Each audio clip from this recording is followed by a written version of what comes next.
আসসালামু আলাইকুম প্রিয় ভিউয়ার্স, আশা করি সকলেই ভালো আছেন। সোলার বিষয়ে আরেকটি নতুন ভিডিওতে আপনাদের সবাইকে স্বাগতম। তো আজকের এই ভিডিওর মাধ্যমে আপনারা জানতে পারবেন যে এরকম চাইনিজ পিডব্লিউএম চার্জ কন্ট্রোলারগুলোকে আসলেই অটো কাট করে কিনা, বা অটো কাটের মাধ্যমে ব্যাটারিকে ওভার চার্জ হতে সুরক্ষা দেয় কিনা। তো এখানে আমি কিছু কথা বলে নেই। এখানে আমি 30 অ্যাম্পিয়ারের রহিমা ফুজের সোলার ব্যাটারি লাগিয়েছি, সাথে এরকম দুইটা সুপার স্টারের 14 ইঞ্চির ফ্যান এবং দুটা 5 ওয়াটের এলইডি লাইট। তো এখানে লাইটগুলো খুব একটা বেশি ব্যবহার করা না, দুইটা ফ্যান সারা রাতি ব্যবহার করা হয়। যদি একটু ভিউয়ার্স এদিকে লক্ষ্য করেন, কন্ট্রোলার এটা কি বলে, ভোল্ট এম্পিয়ার মিটারে সোলার প্যানেল থেকে 16.6 ভোল্ট আসতেছে এবং নিচে দেখাচ্ছে এম্পিয়ার 00। তো ব্যাটারিটি কোনো এম্পিয়ার নিচ্ছে না।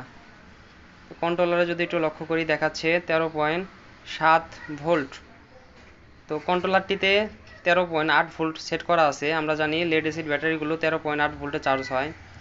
তো যেহেতু মিটারটিতে কোনো এম্পিয়ার দেখাচ্ছে না, সেহেতু কন্ট্রোলারটি ব্যাটারিকে ওভার চার্জ থেকে রক্ষা করতেছে বা ওভার চার্জ হতে দিচ্ছে না।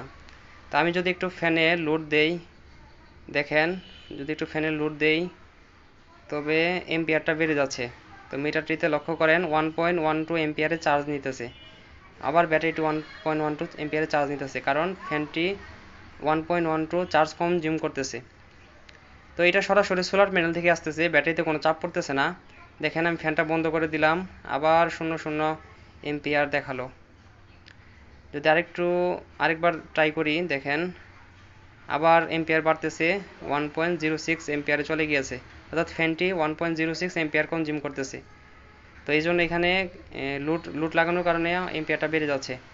তো ফ্যানটা আবার বন্ধ করে দিলাম, দেখেন লক্ষ্য করেন আস্তে আস্তে এম্পিয়ার কমে যাচ্ছে, আবার 00 ভোল্ট হয়ে যাবে, সরি 00 এম্পিয়ার হয়ে যাবে। দেখেন 00 এম্পিয়ার হয়ে গেল।